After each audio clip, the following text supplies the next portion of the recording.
आ गया क्या करूँ ये गाले बोलने नहीं चाहिए लगी हाँ उसकी मार थल्ले कूद जा रवि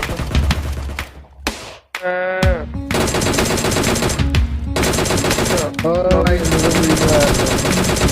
भाग गया लवी लवी मरना नहीं है ओ भाई ओ भाई लवी ने चढ़ आ गया गया गुस्सा आ गया थल्ले लास्ट थल्ले प्लेयर आ आ गया गया लवी लास्ट प्लेयर